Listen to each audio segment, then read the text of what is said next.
my name is Caiti Harbecke. I'm a social worker by trade, and I work with the VA suicide prevention team as our outreach and education specialist. So my role is to get out into the communities and do trainings like this, just kind of on mental wellness, on resources, and specifically on suicide prevention as well.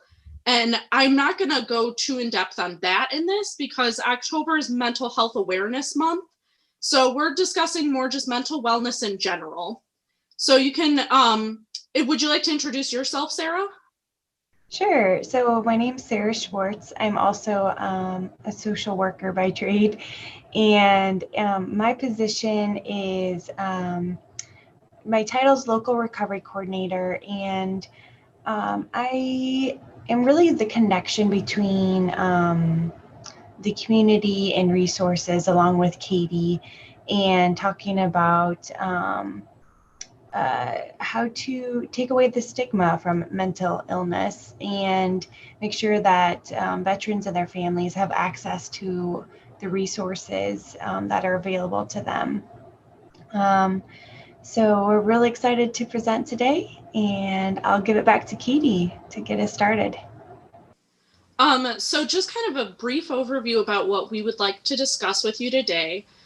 First, we're going to briefly touch on just kind of the scope of mental health with older adults and health concerns, and then the signs of a mental health crisis. So how can you tell if you're experiencing mental health concerns or if someone you know is experiencing mental health concerns? And then learn some concrete tools to address these concerns. I think Sarah's going to go through a mindfulness activity with you, and then we'll give you some ideas of what you can do to kind of help through some of these difficult times.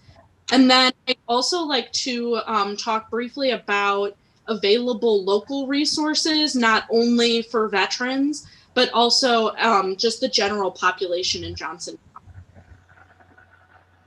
So first, just looking at the scope of mental health concerns in older adults. So according to the World Health Organization, between that and 2050 time frame, they are looking at an increase, nearly double that population of over 60 years. So we'll see an increase from about 12% to 22%. So you're not alone, and there are a lot of individuals who will be in that age bracket soon. And so mental health and neurological disorders among this age bracket account for 6.6% of the total disability for this age. So a lot of people experiencing increasing mental health concerns. And then over 20%, so that's 1/5 of adults age 60 or over, will suffer from mental health or neurological disorders. So this is not an uncommon thing. And this is something that we're trying to reduce the stigma on, because I feel that it's important for everyone to understand that this concern, this mental health concern, is just a general issue for many people within our country, not just adults age 60 and over. So that's why we do these presentations, so that you understand what's available and what you can do to help support this effort. So the other thing, and I know everyone's probably sick about talking about it, but the pandemic does come with increased risk factors. So some of the things that they're seeing through research is that physical distancing and isolation has become a huge issue. And although we're, trying to delve into the electronic world and doing Zoom meetings, it's not the same. And we're seeing an increased amount of people who are calling families, having video chats. So although that's a positive thing, it still doesn't help that isolation factor and that feeling of being alone. So that does increase the risk for mental health concerns, since we as a society are very social people. There's also economic stressors. As you know, the unemployment rate right now is not good. The unemployment benefits are going down, and a lot of stores around town are closing. So there's just a lot of stress money-wise that's going on as well that increases those mental health concerns. There's also barriers to accessing healthcare, both genuine and perceived. So the genuine is, yes, there are a lot of people utilizing hospitals. There's, as you've heard on the news, there's a lot of resources that are being stretched thin right now. So there is a genuine concern for some of those things. However, there's also this perceived barrier that people are experiencing where they don't feel comfortable going into these healthcare settings. And that's not necessarily a genuine concern, but it's very real to people who believe that and have that fear. And what we've been seeing, and I've talked to a lot of local hospitals out where I am in the Quad Cities, and what they're seeing is a lot of people with just health concerns that could have been addressed earlier are now waiting because of that fear. And so they're utilizing the ER because that concern has now become a crisis when it could have been addressed earlier. So with that, I kind of encourage people, to call your physicians if you have a concern. A lot of physicians are able to do things virtually now, but if they can't, then discussing with them some of the concerns and fears you have, just to go over before you show up, or see if some of those things, like they can do some of those things to alleviate some of that fear. So just looking at that perceived barrier as well as the general barrier is also increasing kind of the acuity of mental health and physical concerns as well. Then the other thing is this collective, constant, pervasive anxiety. So everyone is experiencing this pandemic together. And that makes it more challenging because usually when you go through a crisis, not everybody else around you is going through that. So you have a platform or people to kind of discuss it with and express your concerns. And they can be that sounding board to help you kind of rationalize some of those things or work through some of those things. Right now, that's very challenging because everybody is experiencing those things. So you may express a concern, they may have the exact same concerns. So it's kind of hard to find comfort and discuss and work through some of those things together because everybody's in the same boat. Is it not popping up, Sarah? There we go. So going off of that, some of the signs you can look for that explain a mental health crisis. We usually categorize these into two different categories. We have the more emotional feelings or the internal things, and then behavioral, so external things that you can see in other people. So when you look at emotional, there are the things that everybody thinks of. So the feeling depressed, having the lack of interest in activities. Other things to keep in mind are irritability and anger. A lot of people have shorter fuses when they're at that point of crisis or they're experiencing mental health concerns. So things that might not have irritated you before may now be irritating you just because you have too much on your plate. Anxiety. Right now, I think even if you're not experiencing the more diagnosable mental health concerns, a lot of people are experiencing anxiety over all the changes and everything going on. A lot of shame, or just not, there's a lot of things we don't know right now, a lot of things that are changing. And so that shame and kind of embarrassment of just not being able to cope with those things. And then mood swings, being, happy about the weather changing and being, but then also experiencing that very, depressed kind of mood of being inside and those mood swings. When you look at behavioral, that isolating from others, again, although it's not avoidable physically right now, making sure that you're reaching out to people or talking to people, that if you realize you're not doing that anymore, that could be a sign that you're experiencing an increase in mental health symptoms. Not communicating with friends. Something that we have seen a lot is increased drug and alcohol use.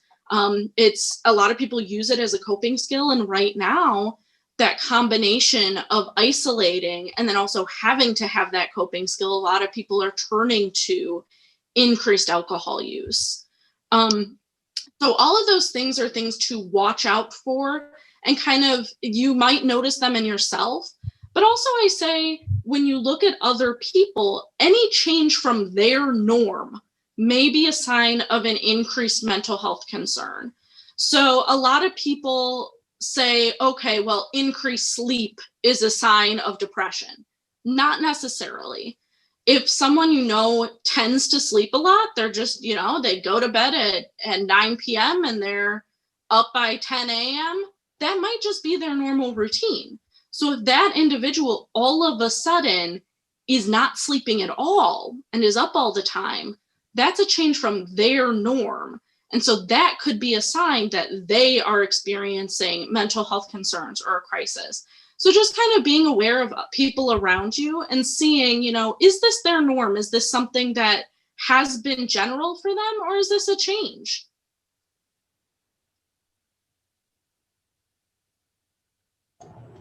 Okay, so I'm going to take over here and talk about what can I do. So those 3 pieces, and Caiti already kind of touched on those a little bit. Self-care, seeking support from friends and family, and reaching out for professional support. So ways to combat increasing stress: stay connected. When Caiti talked about this, I'm going to borrow what she shared. She writes letters with friends, with a friend. Is that right, Caiti? Back and forth, which is neat to kind of keep that old way of being in touch still popular. Use telemental health options. So that is an option for a lot as far as just kind of regular follow-up appointments. And then mental health phone applications. Later on, we're going to talk about some that are free for everyone. And that's such a balance because, like in the next piece, it says limit. So in some ways, they can be really helpful to track and keep track of information. And then sometimes unplugging and limiting is the better way to go. So limit news and social media. I've had several friends tell me that they've just completely disconnected from social media at this time because for them it wasn't helpful. So knowing for you, maybe it's a great way to stay in touch with friends or family, or maybe it's too frustrating or anxiety provoking. Setting realistic expectations. I think I know for myself, kind of set that bar high, and then, okay, so we know right now, like Caiti talked about, all of us experiencing this ongoing anxiety, feeling overwhelmed. So is it really realistic? And there can be competing expectations, meeting with family or friends, navigating all that, having difficult conversations about what's this going to look like, what safety risks are people comfortable with. So talking about all of that, and do something different. Beforehand, we were talking about getting into bird watching. I know my family has got into being outside a lot this summer, so exploring all of the great parks nearby that we haven't before has been really wonderful. So self-care, I'm going to skip the mindful breathing just for now. We'll go back to it. But mental health and physical health, of course, like Caiti was talking about, the sleep aspect, knowing kind of what does plenty of sleep look like for you. With it getting colder, what activities outside are enjoyable for you, and eating regularly. I know I had a family member who, with the pandemic, they were just staying up all night, and then their eating and sleep just got really out of whack because they weren't maintaining that. So trying to maintain that schedule. And then activities that you enjoy doing, puzzles or crafts. There's so many great activities for being active, like online, for yoga or other type of fitness. So many great resources through the Iowa City Public Library. That even I just saw this week, a friend sent me that you can actually get recommendations from the library of what to read next if you're in a reading rut. And then going outside to those places where you feel comfortable. So I'm going to, just while we do the mindful breathing, I'm going to make sure everyone's muted just because it'll be easier. And then after we're done, we can unmute. And if you prefer to have your camera on or off, it doesn't really matter, excuse me. But I'm just going to guide us through a mindful breathing exercise.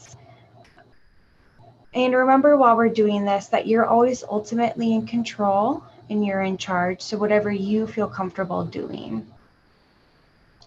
So start by settling into a comfortable position. And if you feel comfortable, allow your eyes to close or keep them open with a softened gaze. Begin by taking several long, slow, deep breaths, breathing in fully and exhaling fully.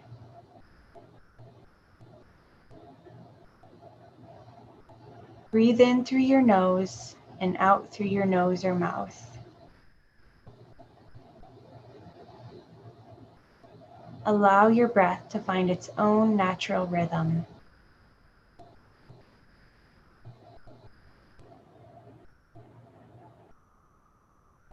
Bring your full attention to noticing each in-breath as it enters your nostrils, travels down to your lungs, and causes your belly to expand.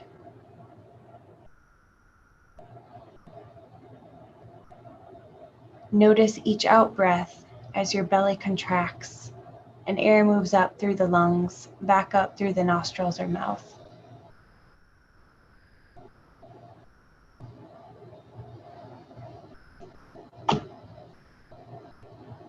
Notice how the inhale is different from the exhale. You may experience the air as cool as it enters your nose and warm as you exhale.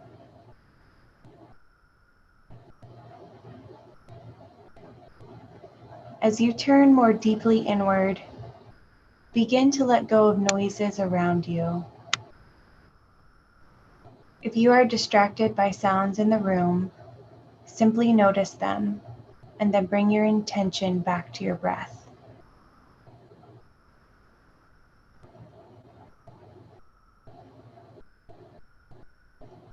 Simply breathe as you breathe, not striving to change anything about your breath. Don't try to control your breath in any way.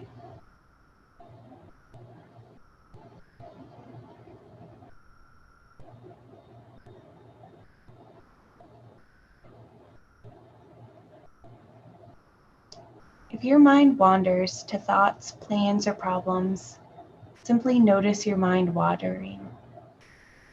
Watch the thought as it enters your awareness as neutrally as possible. Then practice letting go of the thought as if it were a leaf floating down a stream. In your mind, place each thought that arises on a leaf and watch as it floats out of sight down the stream. Then bring your attention back to your breath. Your breath is an anchor you can return to over and over again when you become distracted by thoughts.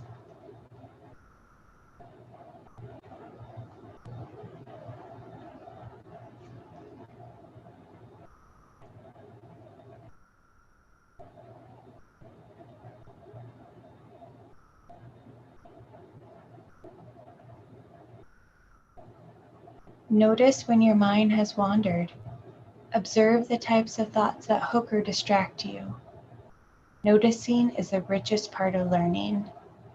With this knowledge, you can strengthen your ability to detach from thoughts and mindfully focus your awareness back on the qualities of your breath. Practice coming home to the breath with your full attention, watching the gentle rise of your stomach on the in-breath and the relaxing letting go on the out-breath.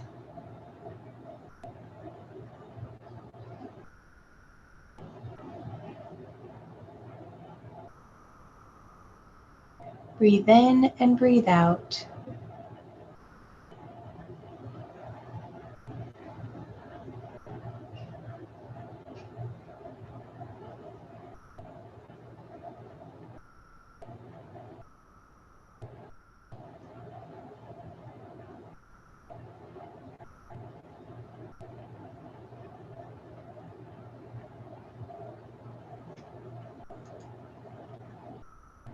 As this practice comes to an end, slowly allow your attention to expand and notice your entire body and then beyond your body to the room you are in.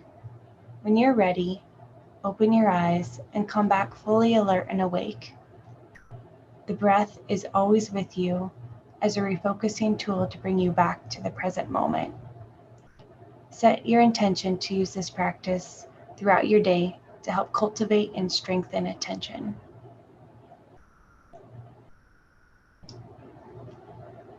All right, everybody make it back. Thank you for joining me. I really wanted to do an example of mindfulness and starting with the breath. There's many apps and YouTube and other resources that can provide guided mindfulness and meditation like that, which is the next page. So the mindfulness coach was developed to help veterans, service members, and others learn how to practice mindfulness. It's free and available for anyone. And we also developed the COVID coach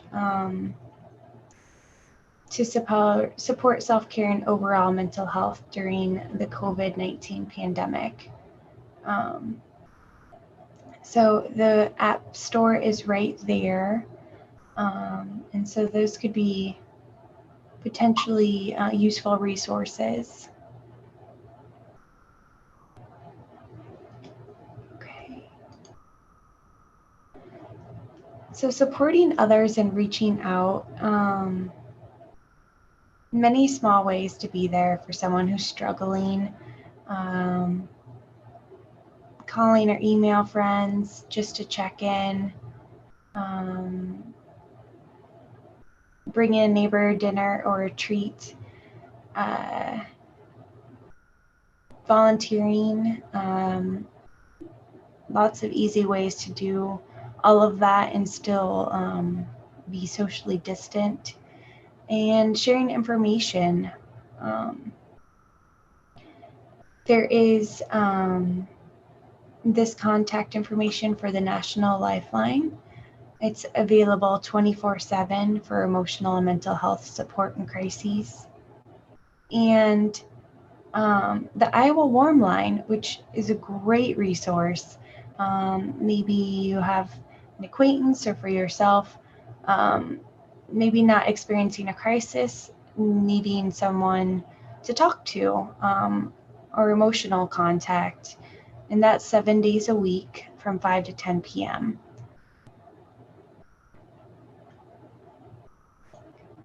Okay. Thank you.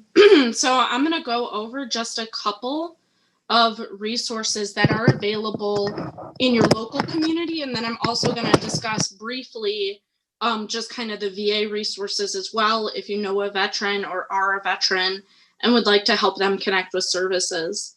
So first is local resources. There are two that we found that we thought you might find helpful.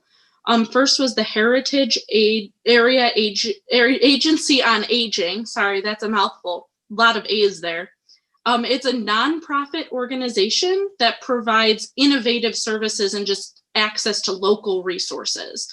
So if there's anything you need, be it psychosocial, be it some of those, food, housing, anything like that, if you know someone who's struggling with some of those things, this is a resource they can reach out to, or you can reach out to, and they can kind of help you navigate what in your area is available. That's a wonderful resource to keep on hand. The other is NAMI of Johnson County. This is a national resource, but each area has their own kind of section of it so that they can serve as their area best. So NAMI of Johnson County, they provide services for individuals with mental health concerns, as well as to support family and friends who are trying to be there for individuals who are experiencing those mental health concerns. So if you or a loved one is struggling with anxiety, depression, is something like schizophrenia, NAMI has resources to help them, but also support you through that too. Because those things, when you're trying to support someone who has those concerns, it can be very challenging and draining on you. And so we just want to make sure that there is a resource that's there to support you while you support them. So NAMI is a wonderful organization for that. They have classes, they have groups, they have different resources within their organization. So that's another area to reach out into, and they've done some wonderful things. I don't know if any of you have participated in their walks in the community, but they do have mental health awareness walks as well. So just very quickly over the VA. So the VA is not just healthcare. There's actually 3 different organizations. It's the Veterans Health Administration, which Sara and I are a part of, that does all the healthcare. There's a Benefits Administration that handles all of the compensation and pension, retirement benefits. That's all through the VBA. And then finally, we have a National Cemetery Administration, and they're the ones that kind of organize and run all of the national cemeteries across the country. So it's really split up into those 3 sections. So how do veterans know they're eligible? Eligibility requirements constantly change. So I encourage you to visit that vba.va.gov, and they kind of go through some of those eligibility requirements. And then you can also feel free to call that enrollment line, or visit ebenefits.va.gov to kind of check on how to get enrolled. And they can also walk you through some of those eligibility requirements too, because those are changing all the time. Then looking at VA mental health. So mental health services, we have a wide variety. We have groups, we have individual, we have mental health services at our medical center in Iowa City. We also have a lot of community-based outpatient clinics across Eastern Iowa and Western Illinois. So we cover a very large area. And there is a website that's mentalhealth.va.gov that kind of goes through those services. The other thing I always like to point out is vet centers. So after Vietnam, a lot of veterans came back and felt as though the VA was not providing them with the mental health services that they really needed to reintegrate into the community. So they actually created vet centers, which are VA community-based centers that do that reintegration counseling. And they have support groups, they do events with people. And there's the 2 that are closest to us. We have one in Cedar Rapids, Iowa. And then we also have one in Moline, Illinois. And so those are the 2 closest to us, but they're all over the country. And it's just, they're primarily combat veterans that work there. And so it's that peer-to-peer support, which can be very beneficial. And then 24-hour assistance for the VA. We have a nurse line. We have a call center for homeless veterans. We have a caregiver support line. And then we also have the Military Veterans Crisis Line, which I'll discuss a little bit. But that also has an online chat and a text, and it's 24/7 for mental health concerns. So the Veterans Crisis Line, as I talked about, I always like to point out that 1-800 number is for anybody to use. That is the national lifeline. But then when you call that number, they'll actually prompt you and say, if you are a veteran, press 1. And then if you press 1, you go to a specific hotline that's individuals who are trained in what resources are available for veterans. But that 1-800 number, anybody can call that, whether you're a veteran, a military member, a family member, or, you know, some kid at the high school, you can call that 1-800 number. You can also ask on a smartphone app. If you have Siri, or I don't know what the equivalent is on the other platforms, but if you ask, like, say, you know, hey Siri, could you call the National Lifeline? It will actually pull up that 1-800 number for you, so you don't have to remember it or go searching online. So it's really, they're trying to make it as simple as possible, because when you're in a crisis, it's hard to remember that 1-800 number. And kind of going along with that, they're in the process, so this hasn't happened yet, but they're in the process of actually making the number 988 to direct you to that 1-800 number. So just like you would call 911 for a health concern, or if you have, you know, an intruder, you need police support, eventually, we're hoping within the next year or two, you can push 988 and it will actually get you to someone for mental health support. And then, as I mentioned, there's also an online chat and a text message for a lot of our younger population. It's challenging to pick up that phone and actually have a conversation. So that's why they're providing that chat and text as well, to try to alleviate the anxiety that goes along with calling somebody. Then also each VA medical center has that comprehensive suicide prevention team. So our team is listed there. We have 2 people who do clinical work. We have one who kind of manages all the policies that come down from up above, because we are a wonderful government organization. And then I do outreach and education. And if you are not in this area, or you have a veteran friend who is struggling in a different part of the country, you can look for the suicide prevention coordinator in their area by going to veteranscrisisline.net and then going into their resource locator. And then just really quickly, how does it work? So if you call that 1-800 number, they will say a prompt saying, if you're a veteran, press 1. So if you're a veteran and you press 1, it will actually send you to a trained representative for immediate support. And then they'll also refer you as much as they can. And if you are at an acute crisis and you need that immediate support, they'll actually help contact and communicate with EMS in your area to make sure that you're safe. And then what happens is, if it's more of a routine call and you need a referral to local resources, they'll actually send you to our team. And then within 24 business hours, we will actually call you back and kind of discuss what's going on and make sure that you're connected locally with our VA and resources. So it's not just, you know, a one and done. We actually try to follow through and support those individuals who are calling that line. And then I believe this is the final resource I wanted to bring up, is called Give an Hour. And what it was is a national initiative where individual, like providers, mental health providers across the country came together and said, how can we support our communities? And so there was a group of mental health providers that actually agreed to do pro bono work, so no cost, for individuals who couldn't otherwise afford mental health support. So given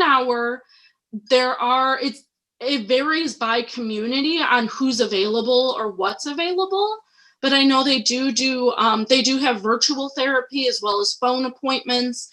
And in this area, if you need that support, or if you know someone in other places across the country, this is a national resource.